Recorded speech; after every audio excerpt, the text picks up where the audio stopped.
Bon, ben aujourd'hui, on boucle la boucle. Ça fait un an. Un an. On a... En fait, il y a un an, on a parti le podcast Hockey 30 avec toi, Régent. Puis c'était pour répondre un peu à Alexandre Pratt et à la presse et à tous ces journalistes. C'était pour expliquer. C'était pour expliquer, dans le fond, la place des médias traditionnels versus la place des nouveaux médias et ce qu'on appelle les médias nouveaux genres. Alternatif. Exact. Ou ce qu'il y a les médias traditionnels ou ce qu'il y a les Pratt et les Patrick Lagacé de ce monde vont appeler les médias poubelles. J'ai jamais cru, moi, j'ai jamais cru médias poubelles. Ça, je crois pas à ça. Et je crois qu'il se fait des choses exceptionnelles dans les médias, ce qu'on appelle mainstream, traditionnels.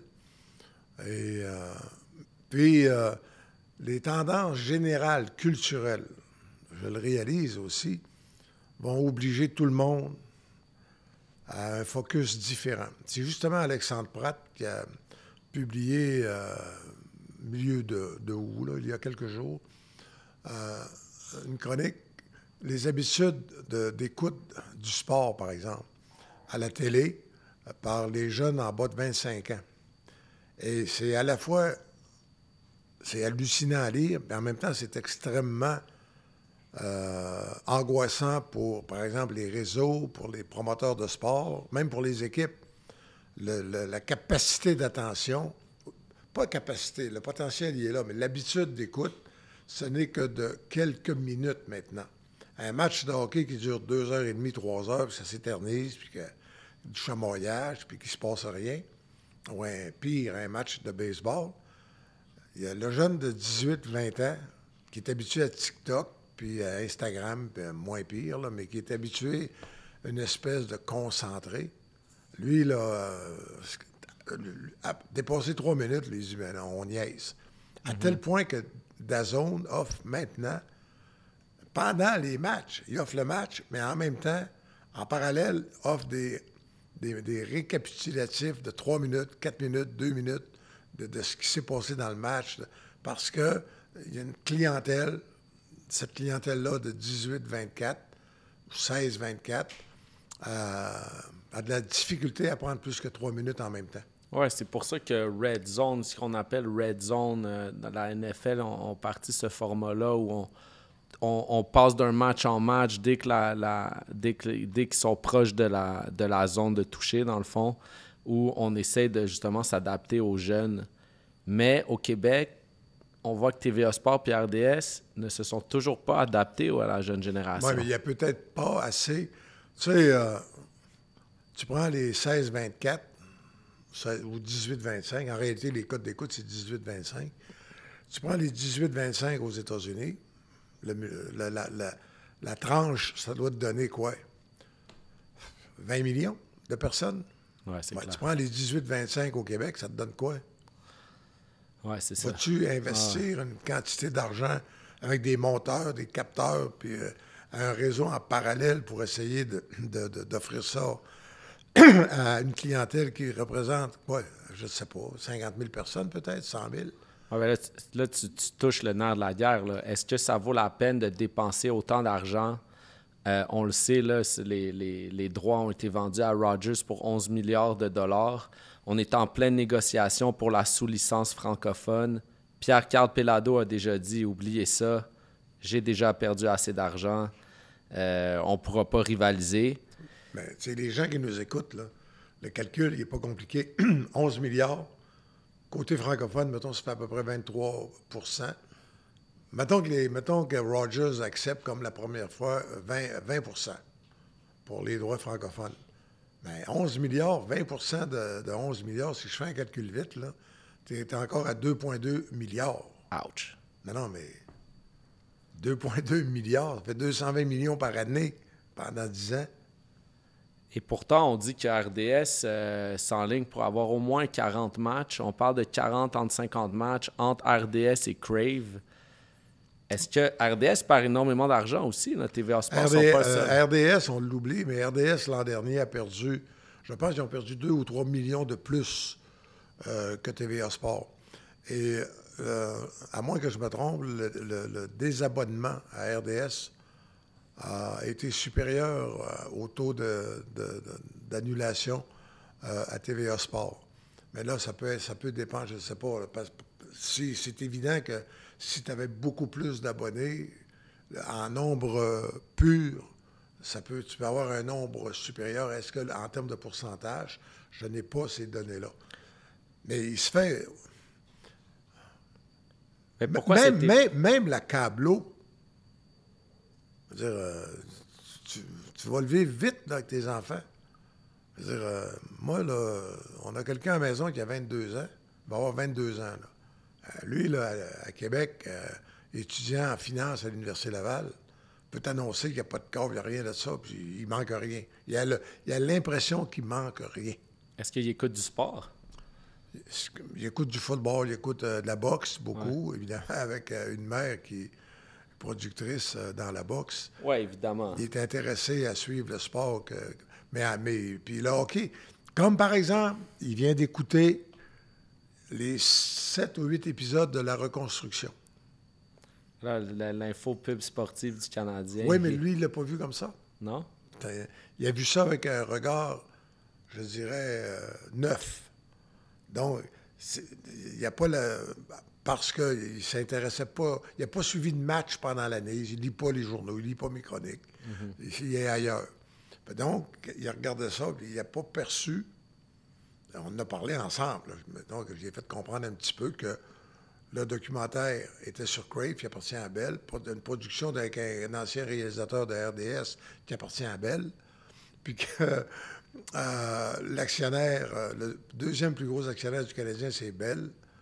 Puis que quand tu n'as pas de club, puis tu as un club pourri, ce que tu essaies, c'est de vendre de l'espoir. Et nous sommes en reconstruction, puis de faire un documentaire qui fait que chaque défaite est une victoire. Plus tu es pourri, plus tu as des chances de mieux drafter. Moi, je trouve que c'est un marketing absolument génial. Je n'ai que de l'admiration pour le Canadien.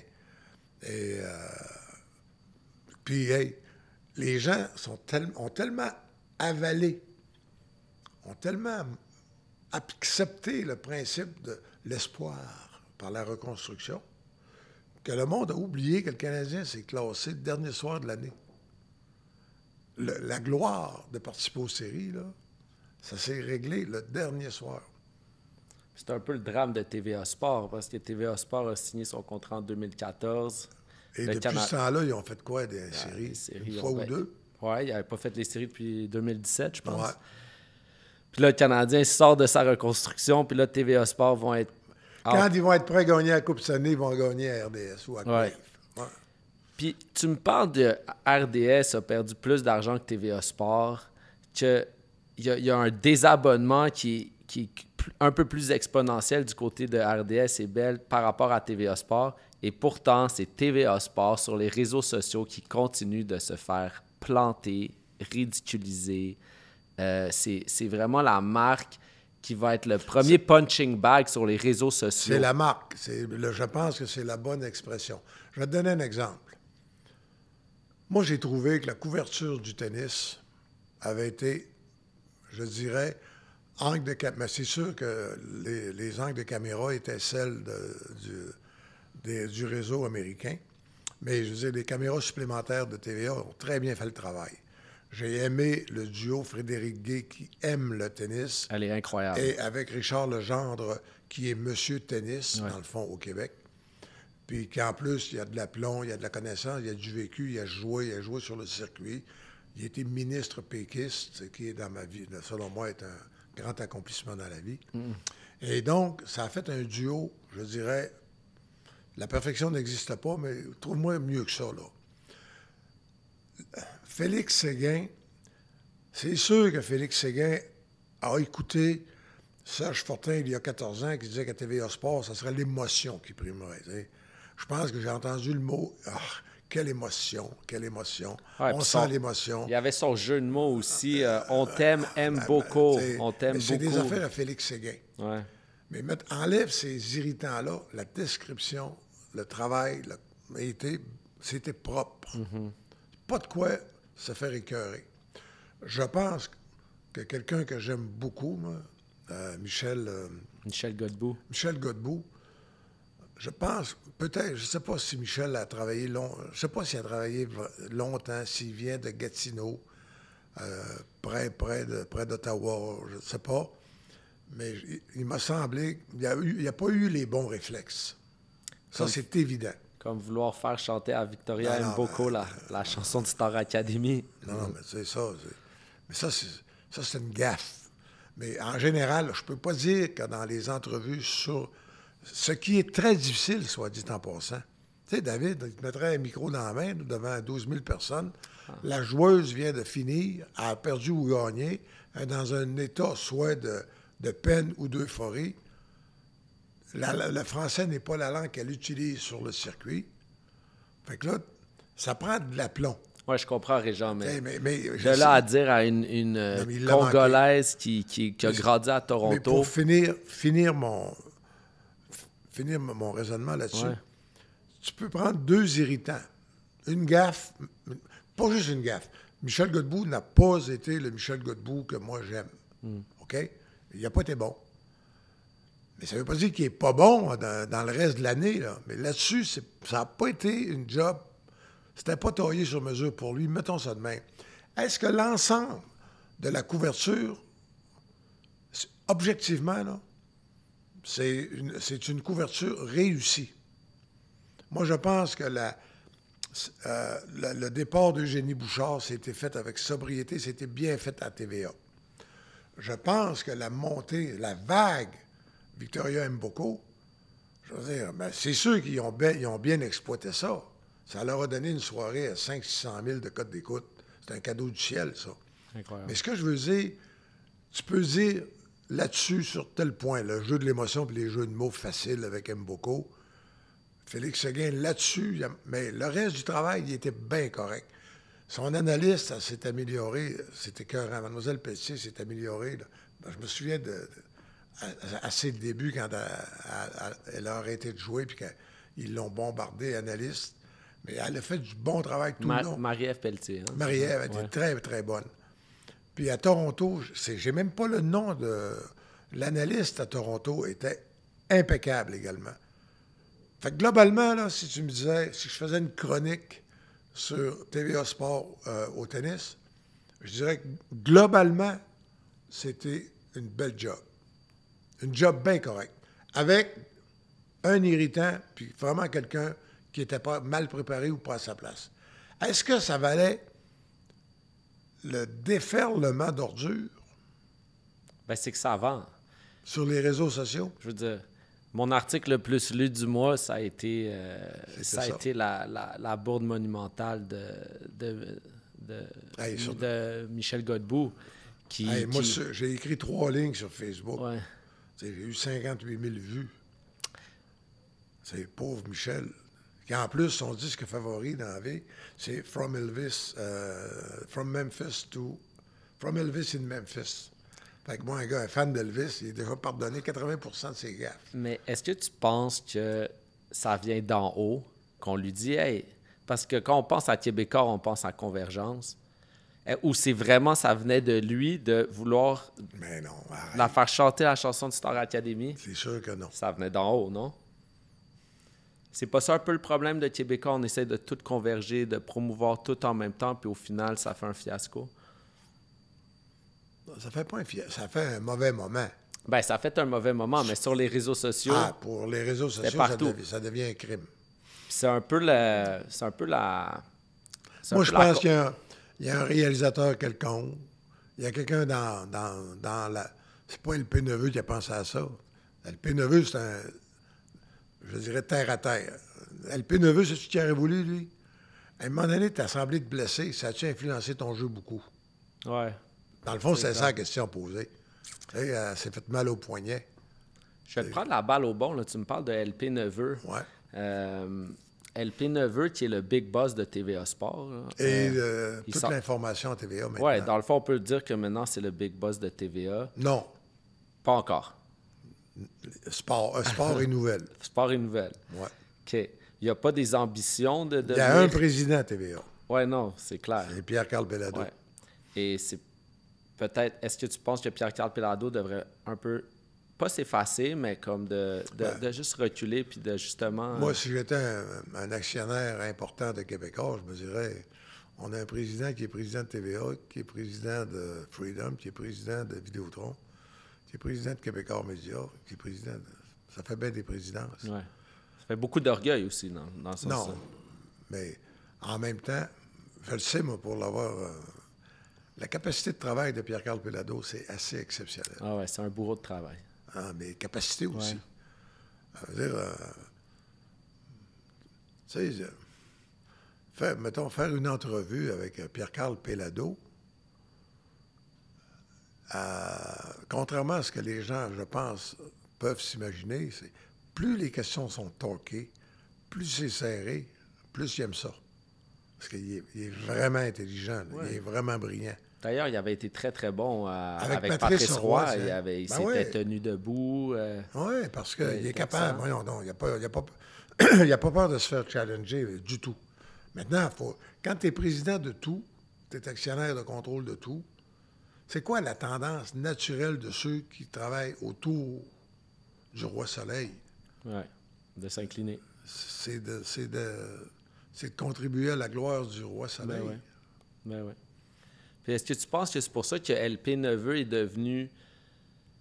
Ben, je ne veux pas utiliser le mot paranoïaque. C'est juste que LP Neveu refuse... Je te donne un exemple. LP Neveu, moi, j'étais supposé avoir une entrevue avec Dave Morissette. L'entrevue était cédulée. Ça aurait fait une superbe entrevue émotive.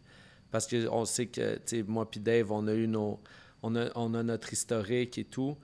Ça aurait été une superbe entrevue la veille. Dave, qui était absolument désolé, puis je le salue.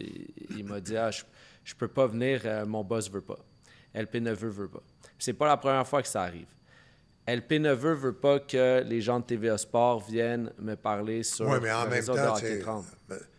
Si on parle de l'humain, si on parle juste de l'humain, il y a au moins 2-3 manchettes de TVA Sport par semaine sur Hockey 30. Ouais.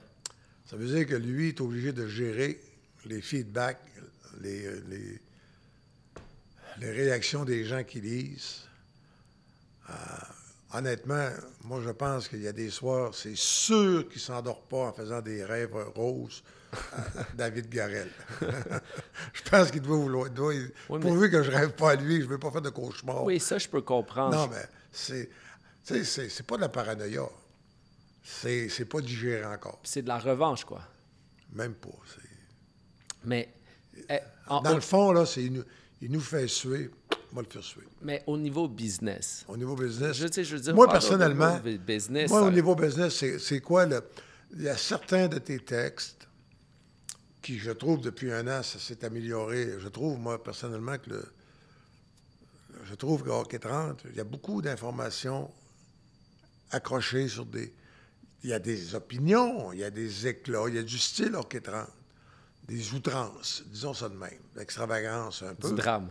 Du drame. Mais c'est ça que, by the way, c'est ça que TVA aime, c'est des émotions. Ben, c'est ça que mais ce que je veux dire,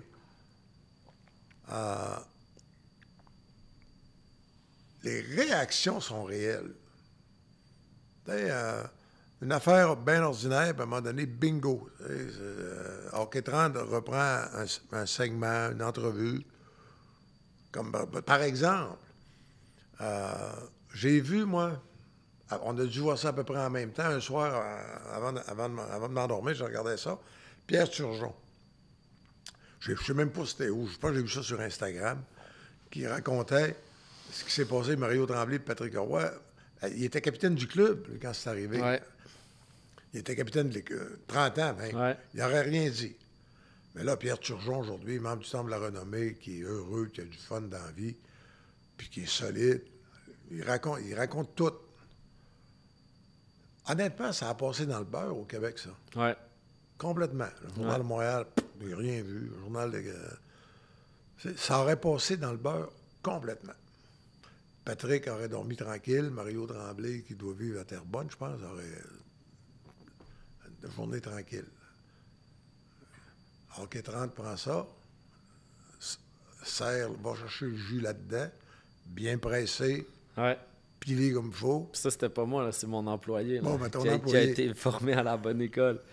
Non, mais ce que je veux dire, c'est une affaire en anglais, ailleurs, que ça dort au gaz. Ouais. Puis, tu sais, ça se retrouve sur Hockey 30. Les gens qui ont lu, ils ont apprécié. Mais Mario Tremblay n'a pas apprécié. Non. Patrick Roy n'a pas apprécié. Non. Puis tous les gens qui ont été... Penses-tu que Ronald Coré, c'est un des drames de sa carrière de président, ça? Il n'a pas été capable d'éteindre ça dans la nuit. Fait que C'est bien dit. c'est complexe. Ouais. Mais tu penses qu'un jour, LP Neveu accepterait de venir me parler? Ben moi, je dirais que moi, personnellement, comme téléspectateur, comme journaliste, comme, tu sais, LP, LP, je l'ai vu grandir. Moi. Son père, c'était Jean Neveu, le grand Jean Neveu. Mais LP s'est développé, puis il y a une Christophe de bonne réflexion, LP. Ça serait fabuleux de l'avoir une heure là. Exact. Parce que Ça serait LP Neveu, incroyable. maintenant, ça déborde le sport, là. Mais c'est clair. C'est lui qui est responsable de l'information. La prochaine campagne électorale à Montréal, la prochaine campagne électorale au provincial, dans un an, puis dès que les libéraux vont sauter à Ottawa, c'est dans son bureau à lui Ouais. que ça va jaser, puis Ouais. que les pressions vont se faire. Puis d'annuler le débat au fédéral. Je lui ai donné du gros crédit, d'ailleurs. Ouais, mais c'est une décision il est impliqué jusqu'au cou Ouais. là-dedans. Puis il a tenu son bout, puis j'ai justement écrit un article Moi, là-dessus. tu sais. moi, c'est sûr que j'aimerais ça l'écouter, Ouais. voyons donc. Ouais. Ça serait incroyable, mais on arrive là où c'est beaucoup d'orgueil dans le milieu médiatique traditionnel. J'ai l'impression que souvent, c'est un royaume qui s'effondre, puis petit peu par petit peu, et que les égos des gens passent avant tout. Puis on a assez parlé de TVA Sport, là. Je veux arriver avec la saga BPM Sport parce que ça brasse énormément en ce moment. D'ailleurs, on sait tous que le futur prochain propriétaire de BPM Sport, Sylvain Chamberlain, qui est venu ici aussi dans la première saison du balado, qui nous avait livré une entrevue percutante et tellement intéressante sur justement c'est quoi être un homme dans les deux pieds dans les médias traditionnels. T'sais. Puis on le sait que Sylvain, c'est un de tes très, très bons amis. Et ça a étonné les gens que dans toute cette saga de BPM Sport, t'en as pas tant parlé. Parce que justement, quoi, c'est ton ami, tu voulais pas justement lui couper l'herbe sous le pied en termes d'information ou c'est qu'il ne te parle tout simplement pas de ça? Si on veut jaser, Ouais. si on veut se parler, on se parle pratiquement tous les jours, Sylvain. Puis je parle aussi à Sylvain Chamberlain. Je pense que les gens l'ont compris, c'est Sylvain Leplan, Ouais. dans mes chroniques. Ouais. Grand expert de hockey, tu as pu le vérifier. C'est incroyable. Incroyable. Mais c'est aussi, c'est un moteur, puis on a fait des raids ensemble, en tout cas. Mais c'est également l'ami de Rénal de Brière, qui est mon capitaine de moto. Puis Rénal, ça fait, je ne sais pas combien d'années, il vient de Kenogami, Rénal, on s'est toujours connus. Donc, Rénal Brière, juste pour le public. Il est vice-président chez RNC Média. Exact. Puis Robert Ranger, honnêtement, ça fait moins longtemps que je connais Robert que les autres, mais j'ai beaucoup d'estime pour Robert Ranger. Puis c'est lui qui est président de RNC Média. Ça fait que là, tu as Sylvain qui négocie avec Robert, puis Rénal, Rénal Brière, c'est à peu près la plus grande tête de radio au Québec. Fait que là, moi, si je parle à Rénal tous les jours qui lui négocie avec Sylvain, puis que si je dis, je peux échapper une phrase à Rénal, dire ça a l'air que Sylvain, telle affaire, il n'aime pas ça. Mais là, ils sont en train de négocier justement à ce point-là. Fait que le deal que j'ai fait, c'est pas très journalistique, mais j'étais en vacances. Ouais. Le deal que j'ai fait, c'est Sylvain, tu me parles pas pantoute, zéro de BPM. Puis Rénal, tu me parles pas zéro de BPM. Fait que de même, donc, fausse la rumeur que Martin Lemay, que j'ai eu sa peau.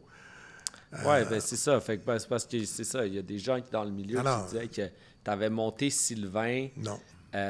pour que, justement, Robert C'est Ranger pourquoi que, congédie by the Martin way, Lemay. là, au moment où t'en veux-tu un scoop? Là? Ouais. Moi, j'en veux toujours des Oui. scoops. Bon, Arsenal Media là, sont en train d'acheter 4 autres stations de radio au moment où on se parle. Et si ça va aussi bien qu'il l'espère, il va avoir le temps d'acheter 4 stations avant de finaliser BPM. C'est ça. Parce qu'il n'est pas encore propriétaire, c'est ça? Non. Mais ça va y faire 29, 33 non? ou 34. Ouch. Là. OK, Non. c'est ça. 29 plus 4, 30. Ouais. Aïe, aïe, Ça aïe. va y en faire 33 stations de radio. Fait que tu penses-tu qu'il y a bien le temps de s'amuser, là? C'est pas lui qui fait la programmation, là. Non. Parce que... C'est Robert Ranger de RNC Média qui prend les décisions. Oui, parce que Robert Ranger, en accord, il met au courant par courtoisie le futur acheteur. Mais le futur acheteur, même quand... Mettons c'est annoncé, là, le 8... non, il est en moto. Ils partent le 3 septembre pour Las Vegas. Ils s'en vont après ça dans le Utah, dans les montagnes. Il va être en moto du 3 au 14. D'ailleurs, si ça va bien, tout le monde va être à la boxe pour le combat de Mbili à Vegas. Wow. Sylvain, Éric Ryan, Renald Brière, puis Marcel Aubu. Puis toi, Moi, oui, mais moi, je vais être ta avec belle Julie aussi. Moi, je vais être avec le peuple. Nous autres, on va être avec le peuple. Okay. Le prolétariat ouvrier, on va être avec les médias. Et ça reste qu'on a quand même les meilleurs tickets. Ah ouais, c'est clair. Mais c'est clair. ce que je veux dire, d'après moi, ça va être annoncé avant ça. Mais Ben, même là, il ne peut pas dire, mets-moi un tel dehors, j'embauche un tel, parce que si le CRTC refuse en février, c'est RNC Média, Robert Ranger, qui est pris pour honorer les contrats. Fait que Robert Ranger, lui, il veut signer le monde. Ça lui coûte le moins cher possible. Il vend ça. Puis dès que c'est passé en février, ben là, il va dire à Sylvain, tiens le volant. C'est dit. Est-ce que RNC Média prend pas un risque? Parce que là, on comprend que Sylvain a dit, OK, toi, il faut que tu coupes les dépenses là, avant que je devienne propriétaire. On parle quand même d'une station qui perd. On parle de près de 2 millions de dollars de pertes par année. C'est énorme. C'est une station qui saigne de l'argent. Mais c'est une période de transition qui va être douloureuse. Oui. Parce qu'il y a déjà des douleurs. Oui, il y a des douleurs. Ils ont perdu... BPM a perdu Mathias Brunet et les Snakes. Oui. Le balado, c'était le balado, processus. Ouais. C'est rendu avec Louis Morissette. Ouais. Mais il les payait pas à temps. Il les payait pas. Il les payait pas ou il les payait pas à temps. Il vendait pas de pub. Non, c'est ça. Donc... Fait que là, la programmation, elle est sortie le matin. Fait que là, on a Anthony Desaulniers, Anthony Marcotte, Gilbert Delorme le matin. On a Max Lalonde d'une heure. On a Gonzo et Larac, le show le plus écouté de 11h à 2h. Puis là, le show du retour, de 2h à 6h, on a Greg Lanctot avec FX Bernard puis Ben Roger. Ça, ils vont faire 4 heures, eux autres. Oui, ils vont faire 4 heures de 2 à 6. On peut dire ce qu'on veut, là, mais... C'est une moyenne job, ça. C'est une moyenne job. Puis Martin Lemay faisait une très belle job avec ses collaborateurs au retour du travail. Oui, c'est le fun. Il y avait de l'action dans les corridors. Oui, exact. Mais exact. On se souvient tous de la chicane avec Mathias Bouin, mais ça restait de la grosse radio. Là, ils ont des gros souliers à chausser. Le public n'est pas content. C'est une période de transition qui va être compliquée. Moi, il y a un point que je pense qui va jouer en faveur de Greg Lanctot. Sa compétence, là, puis sa crédibilité, c'est à lui de l'établir. Mais tu n'auras pas le feeling de réécouter RDS. Tu sais, Jean-Charles, le matin, c'était quoi le gros problème de Jean-Charles le matin? C'était que c'était le même show à C'était le même show Sport, que tu avais écouté la veille ou que tu écouterais l'après-midi. Ouais. Les mêmes invités, Philippe Boucher, c'était toute la même chose. Honnêtement, Martin Lemay, souvent, j'avais le feeling, c'était les mêmes shows, les mêmes entrevues qu'on avait à RDS. Dans le fond, c'était un mini RDS. Très souvent, j'ai eu ce feeling-là. Puis là, à un moment donné, je me dis, ben, écoute, si je veux écouter de la TV, au moins m'avoir une image. Mm-hmm. Et je peux pas dire que ça a toujours bien servi BPM. Greg Langdo, là, avec FX, puis Big Ben, je veux dire, veut pas, ils vont être obligés. Ils sont obligés d'innover. S'ils innovent 4 heures, s'ils font pas d'innovation, ça va-tu être plate à mourir? Ouais, le problème, c'est qu'ils n'ont pas de collaborateurs. Là. Dans le sens, ils vont... Je sais pas, moi, je suis pas dans le secret des dieux, mais c'est ce que j'ai bien compris. Là, ils ont... Sais-tu quoi? FX, là, j'ai travaillé avec FX, moi. FX, il était recherchiste, je pense, l'après-midi. Ou le matin puis l'après-midi. FX, j'ai travaillé avec lui, il était humble, mettons ça de même, humble recherchiste. Il est intelligent, il est allumé, puis là, s'il y a moindrement le micro, puis mettons, s'il commence à travailler vraiment à 8 heures pour rentrer en onde à 2 heures, là, dans les 6 heures d'une journée, le sport, dans le fond, c'est bâti pour un show de retour. L'entraînement du Canadien a eu lieu, les déclarations du coach ont eu lieu, les déclarations des joueurs, il y a eu des histoires, il y a des scandales qui ont éclaté, des transactions. Tu sais, c'est à 3 heures que le monde du sport que tu peux faire un wrap-up de ça. Pas le matin. C'est pour ça que dans le sport, c'est le gros show, c'est la fin de journée. Bien là, moi, FX est capable d'en prendre très large. Je ne parle pas de Greg Langto, je ne le connais pas assez. Mais FX, j'ai travaillé avec. Benoît, Big Ben, salut Ben. Mais Benoît Roger, utilisé dans ce qui est le meilleur, là. La mise en onde. La mise en onde, mais plus que ça. Il est capable de réalisation. Il est capable de faire des liens qui sont le fun.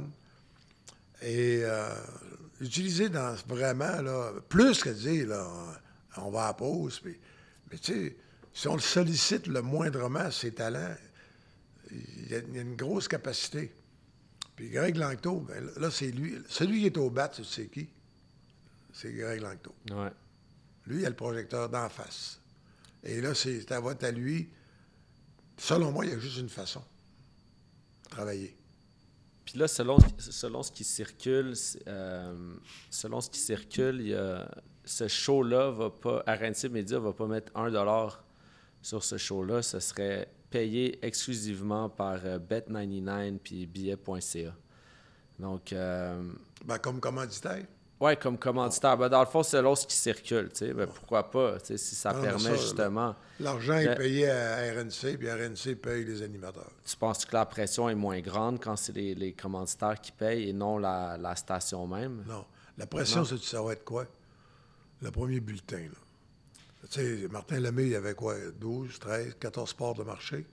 C'est quand même énorme, là. C'est bon? C'est au niveau de la niche. Parce que quand tu parles des parts de marché, on parle du fameux 25... c'est quoi, c'est 25-54? Ouais. Hommes. Ouais, homme. Ouais. Fait qu'on parle de ça. Ouais. Écoute, je pense que c'est ça. Il faisait presque 12 parts de marché, Martin Lemay. Même plus que ça, des fois. Mais non, mais c'était bon.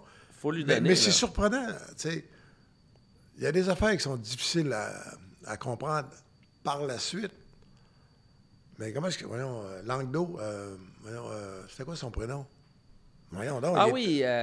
Ben Stéphane Langdo. Stéphane! Bon. Stéphane Langdo, celui qui s'est fait... qui a pris la porte de sortie. Oui. À RDS, qu'est-ce qu'il avait fait, lui? Il y avait eu un scandale où il avait complètement...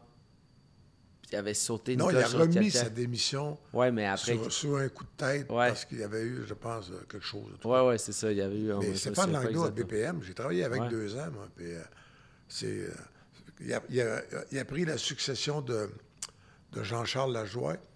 Puis Jean-Charles avait quand même 14-15 parts de marché, 18-24.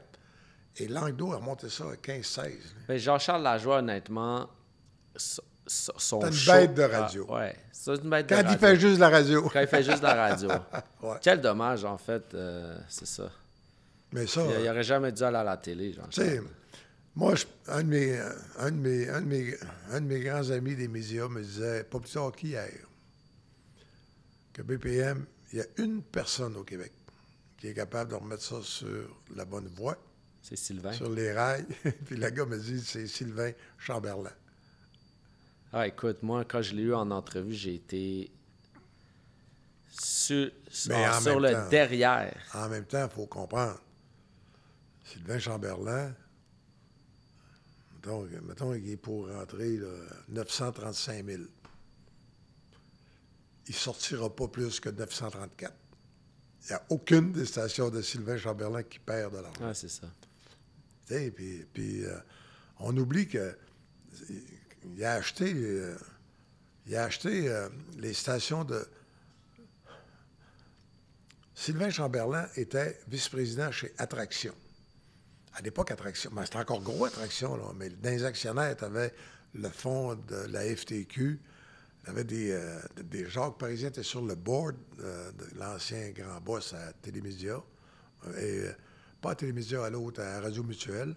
Puis tu avais c'était des gros actionnaires, là. C'était gros, Attraction. J'ai fait les Jeunes Loups, j'ai fait ça avec Attraction, moi. Richard Spear. Et donc, c'est Sylvain qui a développé tout le secteur radio pour Attraction. Puis à un moment donné, ils se sont jasés, puis ça me tenterait d'acheter ça. Là, ils ont négocié. Je te dis, plusieurs dizaines de millions qu'il a payé, ces stations de radio-là. Et puis là, je ne rentrerai pas dans les détails, mais en même temps, Stingray voulait mettre la main là-dessus. Mais finalement, c'est Sylvain qui est... Sylvain est parti avec ça. Et depuis, il devait avoir je ne sais pas le nombre exact, mais il a rajouté une vingtaine de stations de radio à son empire. Tu sais, la valeur... Tu vas me dire que la radio a baissé les valeurs. C'est une station qui pouvait se vendre 5 millions. Il y a 10 ans, à cause de Facebook et de Google, aujourd'hui, la publicité, la même station peut valoir 3,5, 4. Ouais. Mais Sylvain Chamberlain, nomme-moi donc un autre réseau qui a 34 stations de radio, ou 33. Non, il est le seul. Il est le seul. Ça veut dire que là, avec BPM, Montréal, Québec, Gatineau, en plus, comme colonne vertébrale, quand il va arriver avec le petit monsieur ou la petite madame, ou le grand monsieur, la grande madame, à Toronto, de l'agence de pub, qui, elle, ne comprend rien à ce marché-là. Elle n'a aucune idée des frogs, là, comment ça marche, ils ne savent pas.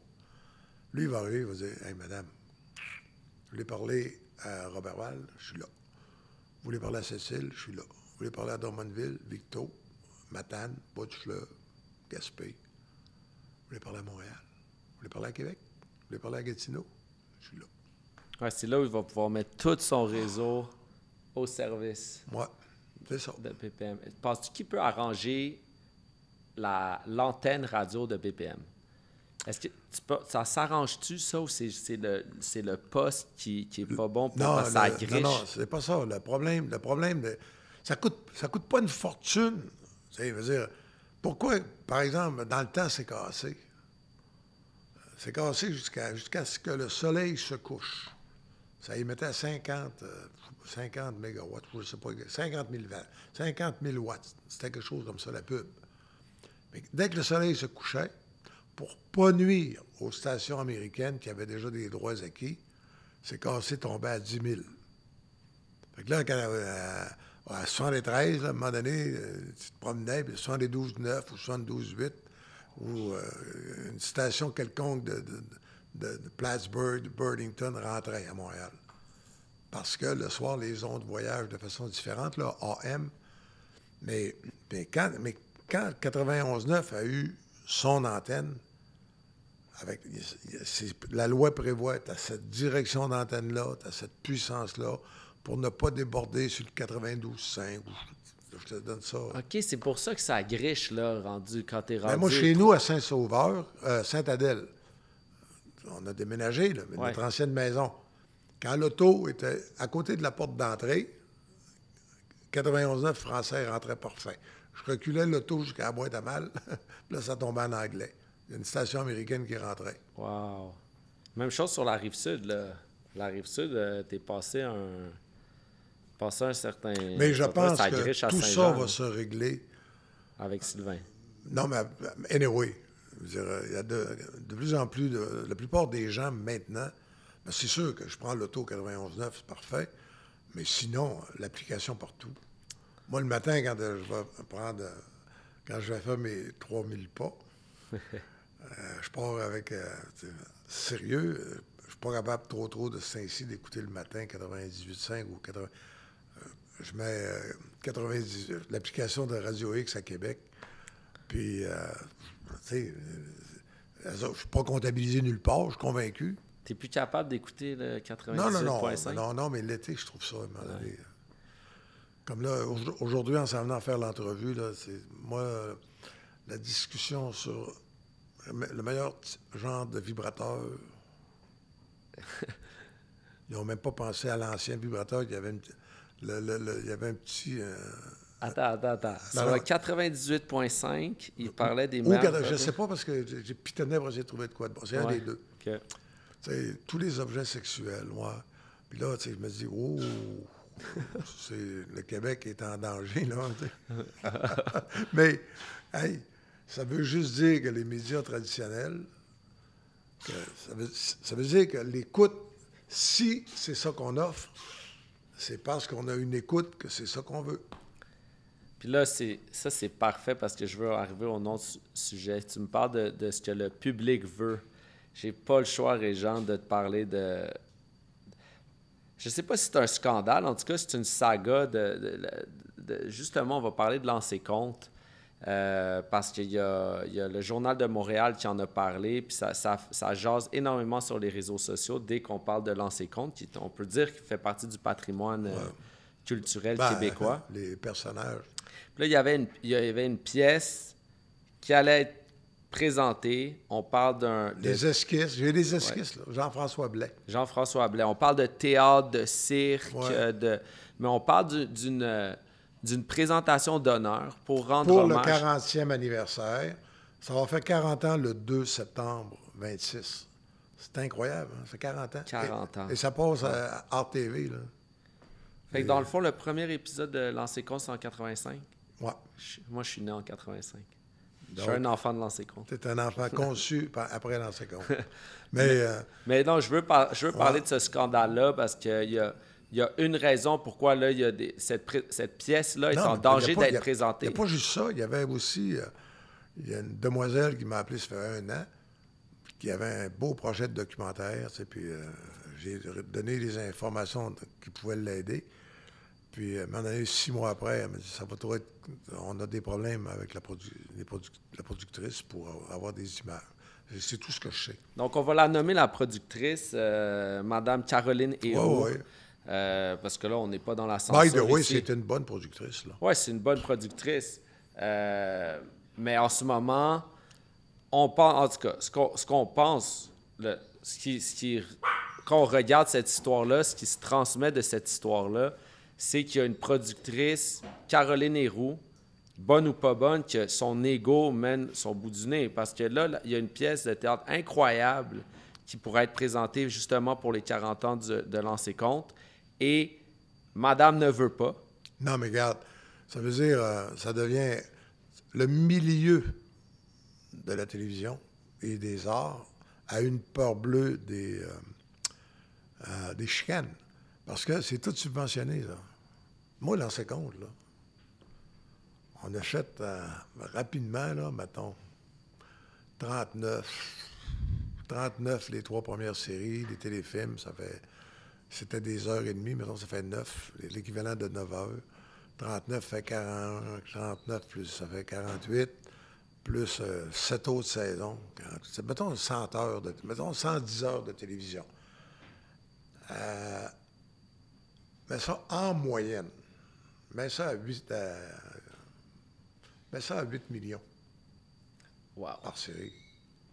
100 heures, mettons, à 800 000. 100 heures multipliées par 800 000, tu réalises-tu comment ça fait de millions de productions, ça? Énorme. Le montant d'argent, si je ne me trompe pas, ça doit être 80 millions. Ben, 80 millions, ça veut dire que ça, là-dedans, les salaires puis les impôts payés, récoltés, ça veut dire que tu as retourné 40 millions en impôts. Puis tu as payé 15 de TPS puis de TVQ sur tous les matériaux que tu as achetés. Mais ça, ouais, je suis bien content, j'en ai profité. J'ai une maison en Floride, une maison à Mirabel, puis une voiture, puis je vis. L'ancien compte m'a aidé, mais Scoop, Casino, Miséricorde, Maison. Les jeunes loups, réseau. Mettons que j'en ai travaillé une moyenne shot. Ouais.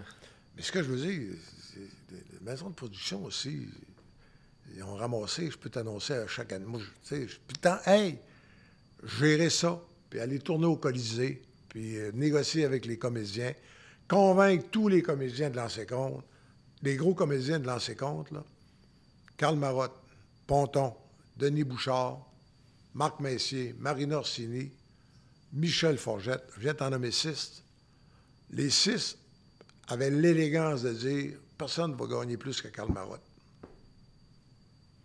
Tu sais, à un moment donné, Denis Bouchard, qui était poigné jusqu'à... Il aurait épuisé, voilà, là, hey, vous allez me donner 10 000 par jour. OK, fait qu'il y avait une hiérarchie salariale Des 6 dans les acteurs. Les là. 6 ou le 7 des tops avaient le même salaire. C'est un peu la mentalité à la Kent Hughes, là, comme non, tu dépasses pas Suzuki. Non, mais c'était l'esprit d'équipe, c'était pour que ça puisse se faire, ils acceptaient un salaire pour les tops, là. Marina Orsini comme les... Mais l'entraide que ces gens-là ont eue, là, regarde, la première année, Michel Forgette était déjà établi comme comédien. Mais Christophe, il sortait de Mario Duquette, tu sais, du tac au tac, là, il faisait un gros bouffon. Il est devenu l'équivalent d'un Serge Savard Maurice Filion. Que quand il est allé rencontrer des soldats en Allemagne de l'armée canadienne, les gars l'appelaient M. Guilbeault. Oui. Puis... ouais, sûrement que Karl Marotte doit se faire appeler Pierre Lambert. Moi-même, je l'appelle Pierre tout le temps. Mais Karl Marotte, tu sais, aujourd'hui, Karl, il a 64 ans. Mais Karl, il avait 24 ans. On s'est tous connus là. Éric Oziel, un juif marocain, on n'était pas sûr de son anglais, mais il était costaud. Puis il y avait du chien dans le regard. C'était Mac Templeton. T'sais. On aurait pu trouver un acteur anglophone. On a gagé que le monde ne s'apercevrait pas qu'il y avait encore des traces d'accent marocain. On l'appelle encore Templeton quand on le voit à BPM Sport. Puis Marina Orsini, il ne savait même pas comment parler au téléphone. Parce qu'une actrice, il faut qu'elle dégage ses lèvres. Tu prends le téléphone comme ça. Denis Bouchard, c'était pas le grand Denis Bouchard. Le metteur en scène de la cérémonie de fermeture du Forum, c'est Denis Bouchard qui a fait ça. On a fait ça ensemble. Tu sais, Yvan Ponton, oui, il était célèbre pour la Ligue d'improvisation. C'était des talents fabuleux. Puis, tu sais, ces gens-là ont été impliqués, là. Il n'y a pas une série après la première que j'allais pas avec Marc Messier. On allait chez Claude Saint-Jean, dit Lebeu, l'ami de Serge Savard. Puis je me rappelle, je mangeais avec Marc. Puis pour la deuxième année, troisième année, c'est comment est-ce que avec le personnage. Puis là, il disait, les gens n'oublient pas, c'est un winner. C'est Christy, je suis pas sûr qu'il va laisser faire ça. Fait que, tu sais, après ça, avec Marina Orsini, à un moment donné, quand Marina a joué le rôle de... Quand Suzy Lambert a eu le cancer, tu sais, évidemment, moi, c'est Julie qui a eu le cancer du sein, puis Daniel Cecchini, la femme de Mario Cecchini. Ça, il faut en parler, parce que quand tu parles de Julie, on parle de Julie Bertrand. Ben oui, mais ce que je veux dire, Mais c'est ça qui t'a inspiré, cette scène. Non, la série complète. C'est incroyable de penser à ça. La série complète. Parce que les gens ne savent pas ça. Non, mais c'est... Par exemple, OK, je pense pas que ce soit confidentiel, mais... Mais c'est comme ça que tu l'as rencontré. Julie? Oui. Dans le sens, il faut qu'on vienne sur cet épisode-là. Parce que je cherchais quelqu'un qui avait eu le cancer. Tu cherchais quelqu'un qui avait eu le cancer. Et parce que Suzy Lambert Marina Orsini va être atteinte d'un cancer dans Lancer Compte, ce qui a marqué un peu la fin de Lancer Compte. Et tu voulais une femme qui avait vécu ça. Je voulais avoir 2 modèles.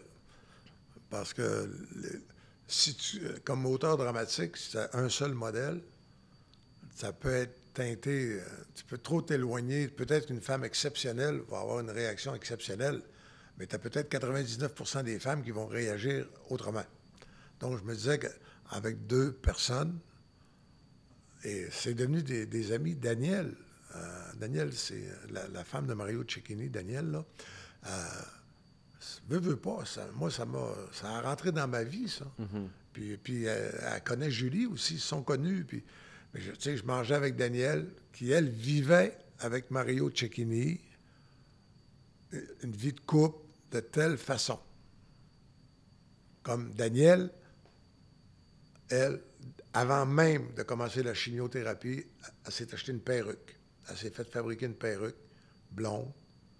Elle ne voulait pas que ses enfants, ses filles. Julie, elle, quand elle a vu qu'elle commençait à perdre ses cheveux, elle a tout rasé. Donc, mais là, j'avais... Maintenant, moi, je voulais... La production ne voulait pas que Marina soit obligée de... On ne voulait pas que Marina soit obligée de se raser les cheveux non plus. Fait que donc, dans la série, Marina, elle a une perruque. Puis on a fait quelques scènes où elle enlève sa perruque. Mais en dessous de sa perruque, dans la vraie vie, elle mettait la perruque, mais il y avait ses cheveux, là. Mais ce que je veux dire, ça va jusque-là. Quelle femme va décider de se raser puis de faire front, alors qu'une autre femme, pour protéger ses filles, va décider, elle... Mais ça va loin. Et quel est le support du mari ou du conjoint? Dans telle femme, c'est comme ça. Telle autre femme, c'est d'une autre façon. Comme auteur dramatique, tu ne dis pas, je vais m'inspirer de Julie, de Daniel. Non, non. Quel est le caractère de Suzy Lambert? Comment Suzy Lambert, telle qu'elle a été imaginée, telle qu'elle a été jouée par Marina Orsini, comment est-ce qu'elle va réagir? C'est ça qui est le plus difficile. Le monde dit, facile. Guy Lafleur avait une Ferrari rouge, ça veut dire que Marc Gagnon, c'est Guy Lafleur. Ben, voyons, non. C'est ça. Mais Marc Gagnon, c'est Marc Gagnon. Je veux dire, c'est un personnage qui a été créé, déchiré, passionné, qui est toujours prêt à sauter. Puis, mais les histoires de Lancer Compte, tout ce qui n'a pas pu s'écrire dans la presse, ça a servi de terreau pour Lancer Compte, c'est sûr. Fait que tu vas me dire toutes ces histoires... Mais by the way, la plus grosse prime à l'auteur de Lancer Compte, c'était de marier Julie Bertrand. C'est clair. C'est clair, mais c'est quand même fou que tu as rencontré... Et ça, il n'y avait pas d'impôt là-dessus à payer. Mais c'est quand même fou que tu as rencontré ta femme. Et pendant 1 an, j'ai travaillé avec elle et il n'y a jamais eu un soupçon. On est allé déjeuner chez elle avec Jean-Claude Laure et avec Marina Orsini. Puis je l'appelais. Puis à un moment donné, il disait telle affaire, tel médicament, comment... Et c'est elle qui a prêté...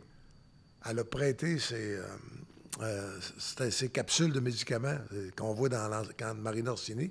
C'est les bouteilles de médicaments que Julie prenait. Et à moins que je me trompe, je me demande si le foulard que Suzy a, quand elle enlève... je pense que c'est Julie qui a donné ça. Wow. C'est bon. Ça me fait penser à la scène, la scène justement où on voit le sein de Marina Orsini qui a été coupé. Cette scène-là, comment... Parce que j'ose croire que c'était pas le sein de Marina Orsini. Non. Là, on rentre dans des affaires. Parce que c'était un cancer du sein. Là. Cancer du sein. Ouais. Bon, il y avait plein d'affaires que moi-même, j'ai été obligé d'apprendre. Là. Dans la vraie vie, Julie, c'est le sein gauche. Dans la vraie vie. Donc, instinctivement, les informations que j'ai transmises à la production, Suzy Lambert était opérée au sein gauche.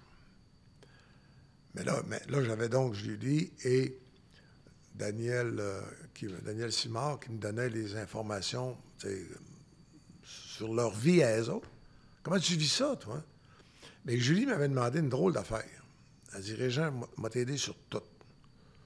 Mais il y a une scène que je veux être là, puis je veux que ce soit moi. Elle a dit, à un moment donné, il faut montrer à son mari ce qui reste. Tu sais, il y a des femmes qui nous écoutent, là.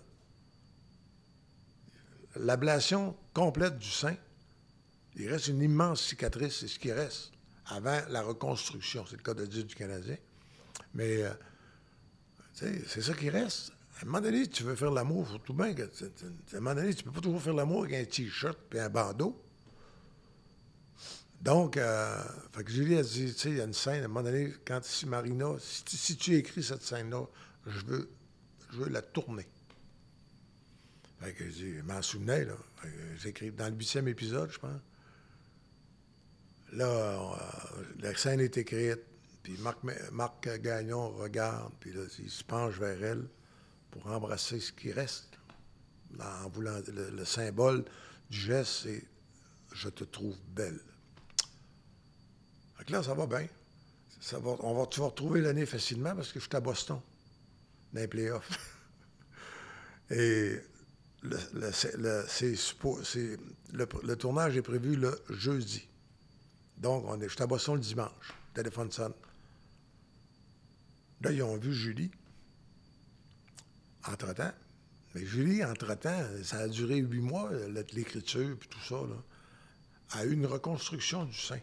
Fait que là, un téléphone, là, moi, là, Boston canadien, le téléphone me dit, Régent, il dit, on a vu Mme Bertrand. Je dis, oui. Elle dit, oui, mais son sein est bien trop beau. Je dis, quoi, je sais pas, moi.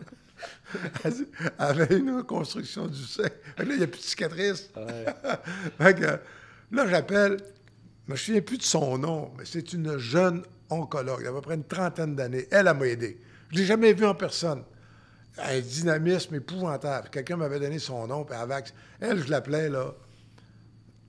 Des fois, un épisode, je l'appelais 10 fois. Quel médicament qu'il faut qu'elle y donne?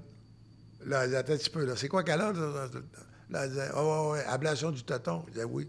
Elle parlait de main. Fait que là, elle me donnait la liste des médicaments, les traitements. Elle a été extraordinaire. Et, fait que là, je dis, écoute, la production, elle me demande, es-tu capable de rejoindre ton docteur? Là, il était dimanche soir. Je l'appelle, elle avait son cellulaire. Elle avait déménagé. Elle était rendue dans le bout de Matane, à l'hôpital de Matane, je pense, comme oncologue. Fait que là, elle dit, ouais, elle dit, tu me poses un moyen. Elle dit, quel sein qu'ils ont enlevé dans l'ancien compte? J'ai dit, le gauche. Ah, elle dit, shit. Elle dit, pourquoi? Elle dit, on ne sait pas pourquoi, mais 75% des cancers du sein, c'est le sein droit. Fait qu'elle dit, ouais, elle dit, tu viens de me couper mon... Mais elle dit, je te reviens demain. Je suis à Boston. Toi, tu es à Boston pour les playoffs. Pour le Canadien, les playoffs. Là, elle me rappelle, puis là, Christy, le cellulaire, c'était moins fréquent. Bref, quand j'ai mon cellulaire, oui, j'ai un cellulaire. Elle me rappelle, je m'en reviens, je suis en train de revenir de l'entraînement à Boston. Elle dit, écoute, t'es chanceux, je t'en ai trouvé une. Puis elle dit, j'y ai parlé, là, puis elle accepterait. Fait que là, j'appelle la madame, et là, c'est compliqué, ça, là. Il faut que vous veniez jeudi matin. Ça s'est tourné au complexe Méridien, cette scène-là. On avait recréé la chambre de Marina au Méridien. Et là, tu arrives là, la madame, ils ont mis un X, là, que tu ne vois pas à cause de la caméra. Fait que là, Marina Orsini, debout, éclairé. Puis là, la caméra, c'est les yeux de Marina qui sont complètement chavirés. Puis les yeux de Marc Messier. La caméra baisse un peu. Puis là, le réalisateur, il dit « Cut! » Et là, la madame, elle a rencontré Marc Messier, elle l'a vu à peu près 10 secondes avant. Et là, c'est elle qui prend la place, là. Action. Là, mais c'est pas une actrice, elle, la madame. Puis là, il faut que Marc Messier, lui, il faut que son regard ne change pas, là. Wow, puis il faut qu'il lui embrasse le sein. Il embrasse la cicatrice. Elle, son opération était fréquente, il y avait pas, récente. Wow. Et là, donc, toute la dévotion du geste d'amour, Marc Sorlet, Cotte, même Marina, là, les yeux de Marina qui sont complètement chavirés. Vous allez trouver la séquence quelque part sur YouTube, mais quand tu sais comment ça a été tourné, là, cette dame-là, je n'ai pas son nom, mais c'est une expérience fabuleuse que tu sais, je veux dire, Julie Bertrand au départ, il faut que tu trouves l'oncologue, je pense que c'est Baudin qu'elle s'appelle, je ne suis pas sûr, ou Baudin. En tout cas, elle avait une trentaine d'années. Elle a été extraordinaire. Donc, une oncologue qui a déménagé à Matane, qui rejoint une de ses patientes, qui explique à la patiente se présente le matin, on lui présente Marc Messier, on l'installe sur le X avec une robe de chambre blanche, qu'elle ouvre les épaules, que Marina ouvre les épaules, mais là, on voit juste le cou. Mais c'est ça, le cinéma. Mais ça, là, sais-tu quoi? Ça appartient au peuple, ça. Ben, il faudrait que tu dises ça à Caroline Héroux. Ouais, parce que là, moi, c'est sûrement que la caméra n'était pas sur moi, j'avais les yeux pleins d'eau parce que c'est vraiment une histoire. Wow. Mais quand tu dis que ça appartient au peuple, ça appartient au peuple, en ses comptes. Alors pourquoi on a une productrice qui est quoi? C'est pour une question d'argent? C'est qu'elle dit les droits m'appartiennent, puis. Non, mais je sais pas. Honnêtement, là. Mais c'est d'une tristesse. Ben, moi, sais-tu une des affaires qui m'attriste, là? J'ai fait un calcul vite, là. À une moyenne, les premières téléséries, il y avait pratiquement 2,8 millions. Certaines émissions étaient à 3 millions de codes d'écoute. Les temps ont changé. Ma TVA, à ma connaissance, il n'y a jamais eu une heure de TV de l'ancien compte en bas de 1,5 million. 1,8 million, 1,9 million. Ouais. Même à TQS, on a fait 1,5 million. Ce que je veux dire, c'est, tu regardes tout ça, ça fait à peu près 235, 240 millions d'heures écoute. De Québécois, ils ont regardé au moins un épisode de l'ancien compte sur 30 ans. La série passe encore à RTV, ça passe partout. Tu t'en vas sur YouTube, là, tout le monde l'écoute. Les enfants des enfants des enfants. Ouais, même aujourd'hui. Même aujourd'hui. Ouais. Moi, là, honnêtement, là, m'avoir 81 ans, là, le 24 de août. Tu sais, hey, suivez une redevance quelconque, c'est une pièce de théâtre, là. D'abord, absolument, on n'a jamais parlé de ça avec Jean-François Blais. On va d'abord parler de faire de quoi? Qu'il y a de l'allure, qu'il y a du bon sens, que le monde va triper. On peut pas dire merci au monde. Si Pat Laprade est en train d'écrire un roman, là, avec Pierre Lambert comme personnage, on va-tu le faire chier? Mais c'est ça. Je veux savoir pourquoi. Parce que pense, moi, la seule affaire, parce que honnêtement, j'ai. Elle, sa raison, c'est je ne peux plus travailler avec Régent Tremblay. Caroline Héroux, c'est ça qu'elle dit. Tout le monde sait que c'est. Je veux pas dire le mot. Non, mais c'est correct. DS, là, mais je suis pas toujours facile, moi non plus. Oui, mais c'est ce que mais ça fait. Les génies, non, les grands génies. Je suis pas un génie, mais je tiens mes points. Ben, Reg, t'es quand même un génie. Bon. Si on s'entend dans l'histoire du Québec au niveau de la télévision, oui, tu rentres dans la catégorie du génie. En tout cas, j'ai travaillé fort. Mais elle veut de l'argent. Qu'est-ce qu'elle veut? Non, je ne sais pas. Mais je sais d'où ça origine, parce que honnêtement, moi, Caroline... Parce qu'elle a dit non au documentaire aussi. Ça, mais j'ai pas la... Ce qu'on me dit, c'est que c'était rendu trop compliqué. Je dis quoi, veux-tu l'avoir le test, là? Les enfants de la télé. Il y a une émission de prévue d'enregistrement le 26 octobre. Sur Lancer Compte? Oui. Puis à Radio-Canada. Puis tu vas être autour de la table? Ben, j'ai été invité, en tout cas. Puis Caroline Héroux a été invitée? J'espère qu'elle va être invitée. Et j'espère que Claude Héroux, s'il est en santé, Claude qui va être là. Ben oui. Puis là, je cherche Louis Caron partout. Ben oui. Louis, en tout cas, tu sais, Louis Caron, il est tellement célèbre que quand j'ai cherché avec 411, là, ça m'a donné Louis Caron à Nicolette, j'ai appelé là, une résidente.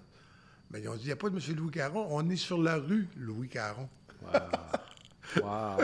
Bref, mais ce que je veux dire, c'est... Tu penses qu'une paix est possible, alors? Ben, moi, Caro, j'ai eu honnêtement, j'ai eu beaucoup de plaisir avec elle. Oui. Ben, ce qu'elle n'a pas aimé, je pense que c'est une fédéraliste très ardente. Oh. Je pense que ça doit être une libérale très ardente aussi. Je pense qu'elle n'a pas aimé qu'à un moment donné, je suis allé déjeuner. On est allé Paul Saint-Pierre Plamondon appelle.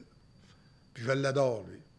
Chef du Parti québécois. Oui, chef du Parti québécois. Il dit, je voudrais qu'on parle d'une affaire avec l'ancien compte. Ben, il dit, écoute, on est à Québec. Ben, il dit, c'est parfait, je suis là aussi. Fait qu'on est allé déjeuner le lendemain matin. Julie, moi, puis Paul Saint-Pierre Plamondon. Puis, tu sais, on va reconnaître qu'il est brillant. Puis, comme dirait Piton Ruel, ça va vite en l'air. Ouais. C'est le prochain premier ministre, assurément. Oui, je pense. Ouais. Et donc, puis là, il m'a parlé. Encore là, tu peux même retrouver des images. L'actrice, je pense que c'est Sonia Paradis, qui jouait la blonde de Roy Dupuis. Pas Roy Dupuis, de Rock Voisine, dans l'an 53. La première séquence pour elle qu'elle a tourné, elle faisait l'amour avec Rock Voisine. C'était une scène assez audacieuse. Mais c'est son frère qui se présentait dans Jean Talon.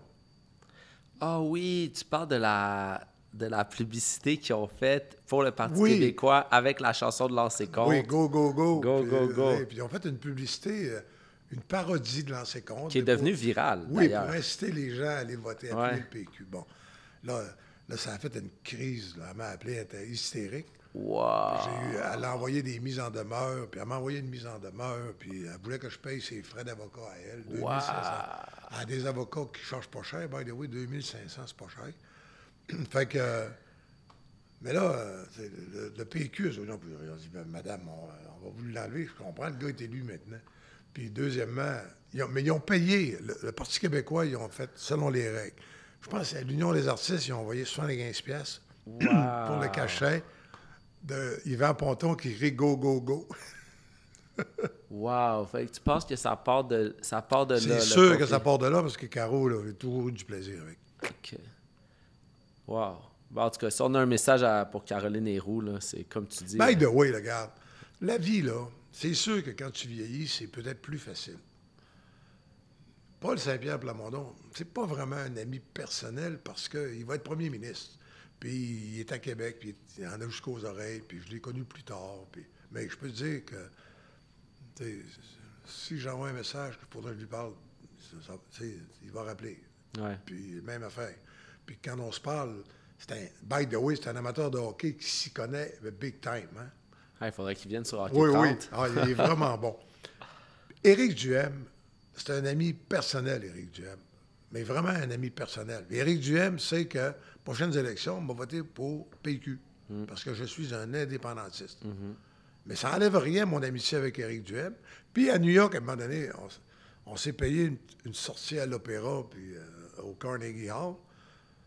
On est allé manger une pizza à 2 heures de l'après-midi avec Mme Isabelle Bray, l'épouse de François Legault, que j'ai planté à tour de bras pendant la pandémie. Bon.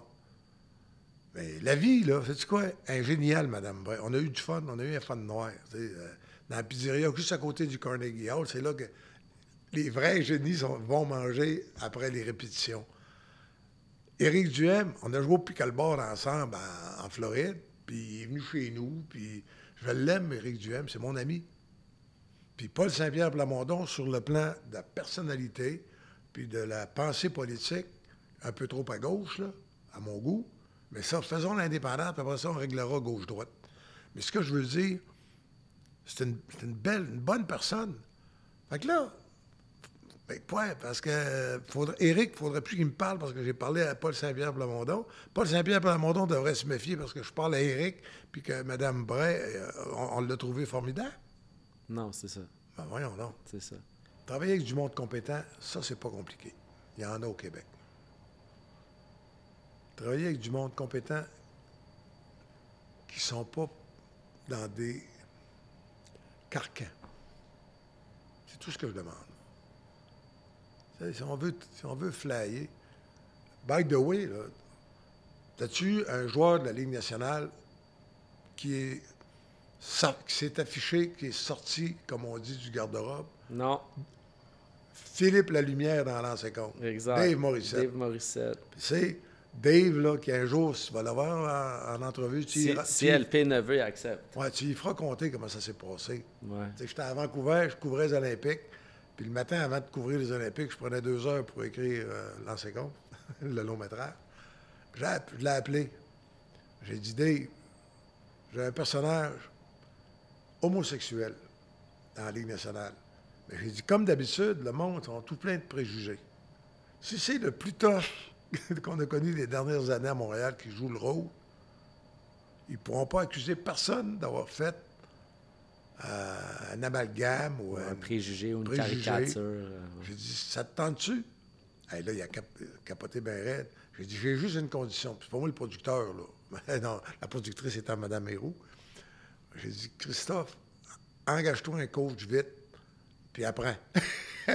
Il a embauché Mme Fichot. Il a suivi des cours de théâtre, de diction, pose de voix. Tu remarqueras que le film, puis la première série dans laquelle le personnage il est, il n'y avait pas beaucoup de répliques qui dépassaient une ligne ou deux. Pour pas que Dave soit pogné avec des panneaux là, de répliques. Mais après ça, là, quand il a joué, ce que je savais pas, il a joué son suicide. Son frère s'est suicidé. Ça, je ne le savais pas. Ouais. Quand il a lu le texte, là, Christy m'a appelé, il avait le moton dans la gorge. Parce que ça lui a rappelé. J'ai dit, Dave, je peux le réécrire. Là. Écoute-moi bien, on peut apprendre, quelqu'un peut raconter, mais si on veut pas. Non, mais il dit, à un moment donné, il faut passer par-dessus ça. C'est fabuleux, l'écriture dramatique. Moi, j'ai un modèle là-dedans. C'est James Michener. James Michener, il a écrit son dernier roman. Il en a fait une brique de 700-800 pages. James Michener, c'est lui qui a écrit Chesapeake, La course aux étoiles, Texas, Colorado, Saga. C'est un des plus grands romanciers américains. Et il a écrit son dernier, il avait 91 ans. Et je peux t'annoncer qu'il était très riche. Ouais. Écoute, fait que tu vas écrire, toi, pour 10 ans minimum. Ben non, je sais pas. Dieu va, comme dirait l'autre, comme c'est Dieu qui prête vie. Hein? En tout cas, et Lady Joe. Oui, exactement. En tout cas, c'était tellement un plaisir de t'avoir, Régent. C'est toujours un honneur. Écoute, maintenant, j'ai l'honneur de t'appeler un de mon ami. Et pour vrai... Non, mais c'est intéressant. J'espère que les gens...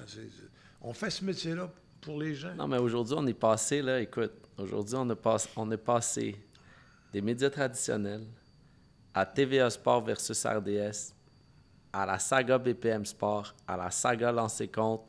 C'est ça un peu Régent Tremblay, dans le sens. Dans le sens que tu touches à tout.